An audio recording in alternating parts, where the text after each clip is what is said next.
Hi everyone, this is तरुण खंडागरे। आज हमारे साथ है दीक्षा, जो कि रिसेंटली अभी गूगल में प्लेस्ड हुई है। तो जानते हैं उनकी जर्नी के बारे में कि कैसे उनकी जर्नी रही थी।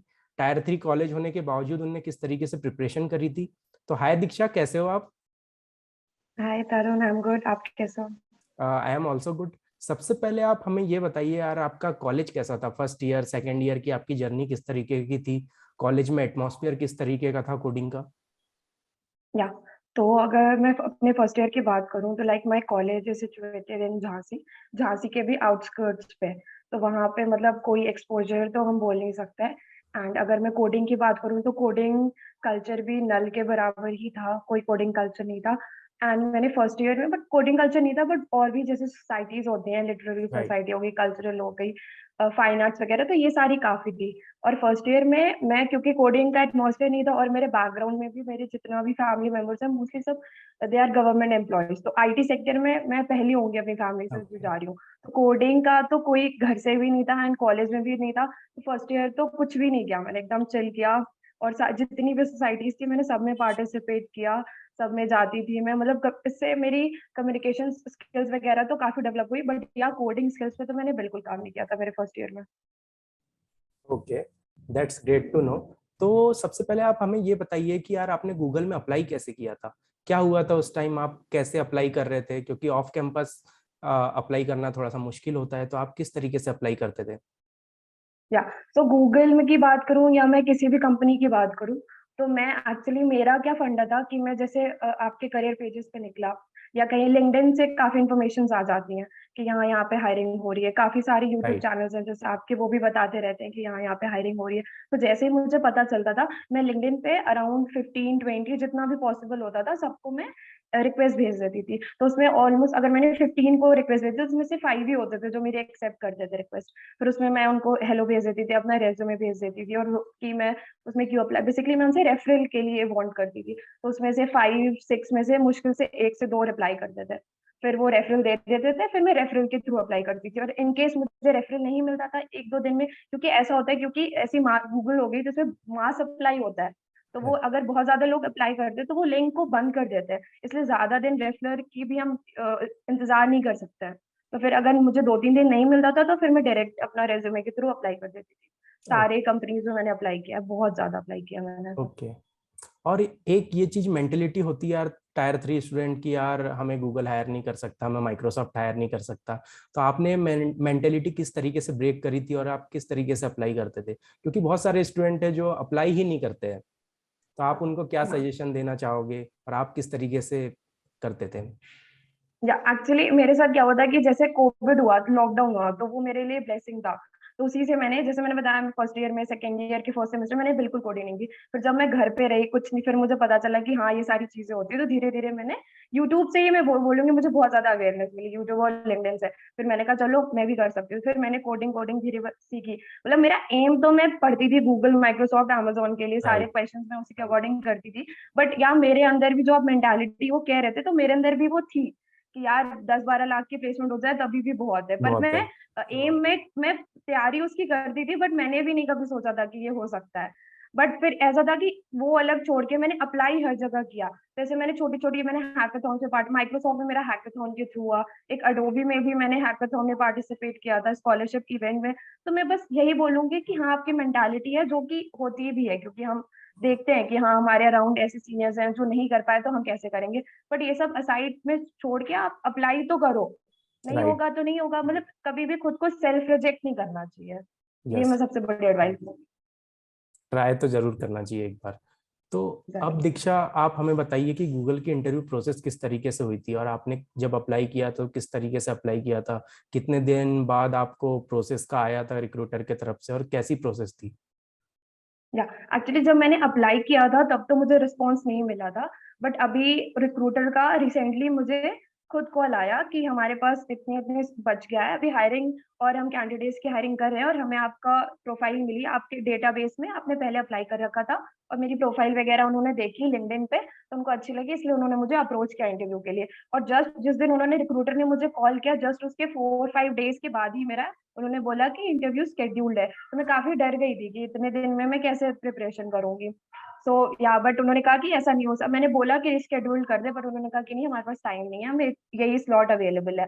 मैंने कहा ओके। ओके। उसके बाद फिर क्योंकि ये उनको थोड़ा जल्दी हायरिंग करना था, इसलिए मेरे सारे राउंड एक के बाद मतलब फर्स्ट डे में मेरे 4 के चारों राउंड हो बैक गए। To back, right. मेरे या एग्जैक्टली तो मेरे चारों राउंड टेक्निकल थे। Google is very strict about their timing. मतलब उनका टेक्निकल इंटरव्यू का जो टाइम होता है वो 45 मिनट्स का होता है। उसमें में आपको प्रॉब्लम सॉल्व करना है, नहीं किया तो कोई ऐसा नहीं है कि वो टाइम बढ़ाएंगे। टाइम बढ़ाएंगे, इंटरव्यू एक्स्ट्रा टाइम लिटरली देंगे। कट हो जाता है या। तो मेरा फर्स्ट राउंड 45 मिनट्स का हुआ था फुल टेक्निकल। और बाकी जो 3 राउंड्स हुए थे वो मेरे 60-60 मिनट्स के हुए थे। उसमें से 45 minutes was technical and 15 minutes was behaviour, जो कि वहाँ पे गूगलीनेस राउंड बोला जाता है। तो ऐसे करके हुआ था मेरा। तो दैट वाज मतलब 45 मिनट जो मेरा पहला राउंड था, उसमें लिटरली इंटरव्यूअर ने कॉल कट कर दी थी। मैं कुछ बोल रही थी बट उन्होंने ओके। 45 मिनट में कट कर दिया था। तो they are very strict about their timing Google. Okay, थोड़ा आप इंटरव्यू प्रोसेस के बारे में बताएंगे कि आपका जो पहला इंटरव्यू हुआ था उसमें किस तरीके की चीजें पूछी गई थी, क्या लेवल था डीएस का, किस तरीके का वो राउंड हुए थे? मतलब every the whole technical was you can say covered by DSA only. मतलब ऐसा होता है ना कि कुछ कुछ इंटरव्यूज में कोर सब्जेक्ट्स पूछे जाते हैं या ओके। प्रोजेक्ट पूछा जाता है, there was nothing like that.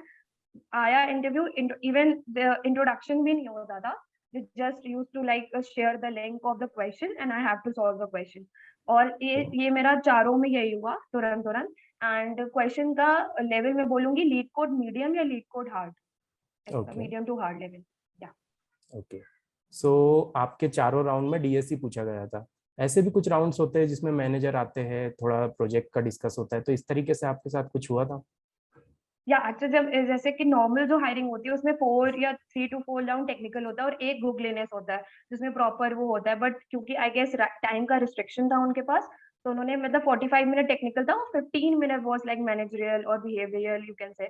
तो उसमें या 15 मिनट्स में उन्होंने प्रॉपर मेरा प्रोजेक्ट्स का पूछा था। बट वो भी प्रोजेक्ट का टेक्निकल डिस्कशन कम था। दैट वाज मोर अराउंड की टीम वर्क कैसा किया मैंने, ऑब्स्टिकल्स को या कैसे फेस किया। एंड अगर टीम में अगर कोई अनबन हो जाती तो it's how will like a I manage behaviour it. Questions, right? Okay. Question. Okay. So अब आप बताइए यार कि आप डीएस की प्रैक्टिस कैसे करते थे, क्योंकि आप एक टायर 3 कॉलेज से बिलोंग करते हो जहाँ पे ज़्यादा लोग कोडिंग नहीं करते हैं, तो आपको कैसा मोटिवेशन आता था? क्योंकि बहुत स्टूडेंट बोलते हैं कि हमें मोटिवेशन नहीं आता है कोडिंग करने में, हम कर नहीं पाते, तो आप किस तरीके से स्टार्ट किया था आपने? ना, तो मतलब मोटिवेशन क्या, मैं तो बोलूंगी कि मैं डीमोटिवेट होके मैंने स्टार्ट किया था। क्योंकि जब मैंने लिंक्डइन वगैरह खोला तो मैंने देखा कि मेरे ही मतलब ईयर के बच्चे हैं या मुझसे थोड़े ही वैसे हैं, और they are like doing really great in coding, और you can say doing preparing for internship and some are even are doing internship. तो इस चीज ने मुझे बहुत ज्यादा मोटिवेट किया कि यार मैं तो कुछ कर ही नहीं रही हूँ ऐसे। और फिर धीरे धीरे आई रियलाइज की सारी चीजें तो फ्री में अवेलेबल हैं यूट्यूब पे। और राइट। कॉलेज का करिकुलम, चाहे हम टायर 3 की बात करें, टायर 2 की बात करें या आईटीज की बात, मेरे फ्रेंड्स हैं आईटीज एंड आईटीज में, दे आल्सो डू कि कोडिंग तो कहीं भी नहीं सिखाई जाती है। तो अगर कोई भी कॉलेज है, they focus on their subject not on coding. तो अगर हम आईटी की भी बात करें तो बच्चा वो खुद ही जाके प्रिपेयर कर रहा है, खुद ही जाके पढ़ा, ये है कि उसको किक मिल जाती है क्योंकि उसके पियर्स कर रहे होते हैं। तो बट एक ही डिसएडवांटेज है, बाकी ये हम ये नहीं कह सकते कि अगर हम टायर 3 से हैं तो हम कोडिंग नहीं कर सकते। ओके। सो आप कहाँ पे, कौन से प्लेटफॉर्म यूज करते थे कोडिंग्स के लिए, और कहाँ पे प्रैक्टिस किया करते थे? इनिशियली मैंने गीक फॉर गीक से ही स्टार्ट किया था। मैंने एकदम बेसिक पूरा अच्छे से पढ़ा। फिर मैंने एक बुक भी है नरसिंहा नरसिम्हा कारुमनाची की, उससे मैंने बुक से पढ़ा। उसके बाद फिर मैंने धीरे से कोड फोर्सेस और लीड कोड, इन दोनों पे फिर मेरा इनिशियली बेस, मेरा फाउंडेशन सब कुछ डीएसएल को सीखने की, that was on Geeks for Geeks. और मेरी पूरी प्रैक्टिस मैंने कोड फोर्सेस और लीड कोड पे की थी। और मैं ये बोलूंगी, जैसे गूगल की मैं बात करूँ इंटरव्यू प्रोसेस की, online assessment is a different thing. उसके लिए आपको थोड़ा सीपीए आना चाहिए, कोड कोर्सेज वगैरह कोड चेक करने चाहिए। बट अगर मैं प्योर इंटरव्यूज की बात करूँ तो वो लीड कोड के थ्रू क्रैक हो सकते हैं, उसी के लेवल के क्वेश्चन होते हैं, medium hard, lead okay. Code medium hard. So आप टायर 3 स्टूडेंट्स को क्या सजेस्ट करना चाहोगे, क्योंकि आप माइक्रोसॉफ्ट में भी इंटर्नशिप कर चुके हो, आपके पास गूगल का भी ऑफर है, तो आप टायर 3 स्टूडेंट्स को क्या सजेस्ट करना चाहोगे कि किस तरीके से उन्हें हाँ, कोडिंग करना चाहिए, किस तरीके से उन्हें अप्लाई करना चाहिए? या तो मैंने जैसे अप्लाई का बताया कि रेफरल मांगो प्लीज। मतलब ऐसा सोचना नहीं है किसी को मैसेज करते हो, क्योंकि आपको उनसे काम है। तो जो जितने लोगों को आप अप्रोच कर सकते हो अप्रोच करो, क्योंकि रेफरल से बहुत ज़्यादा चीज़ें आसान हो जाती हैं।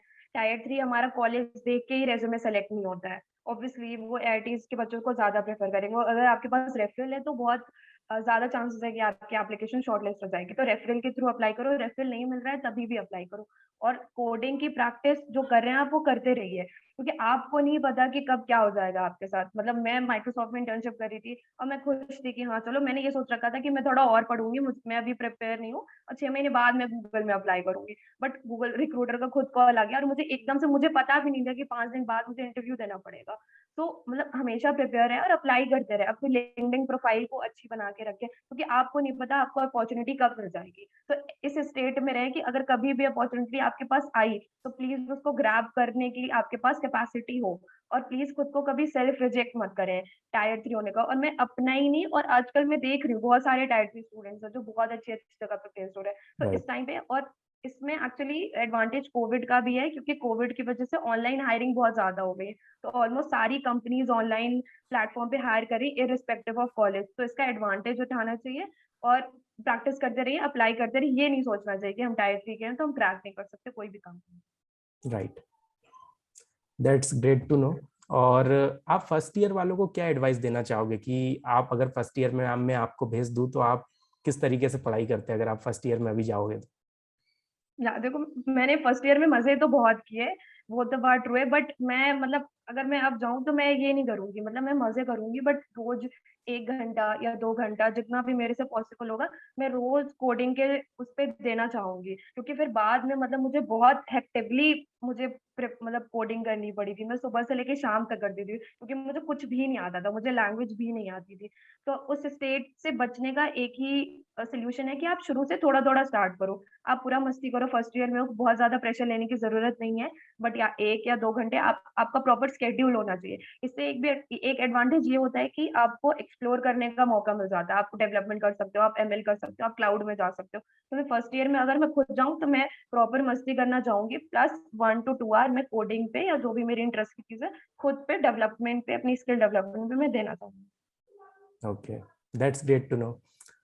Thanks Diksha to coming to my channel. आपसे बात करके बहुत अच्छा लगा। आपने माइक्रोसॉफ्ट में भी चीज़ें करी है, गूगल में भी अब आप प्लेस्ड हो गए हो, तो होप इससे बहुत मोटिवेशन मिलेगा टायर 3 स्टूडेंट्स को, वो भी कुछ करेंगे अपनी लाइफ में अच्छा सा। Thank you so much. Thank you so much, Tarun, for calling me here.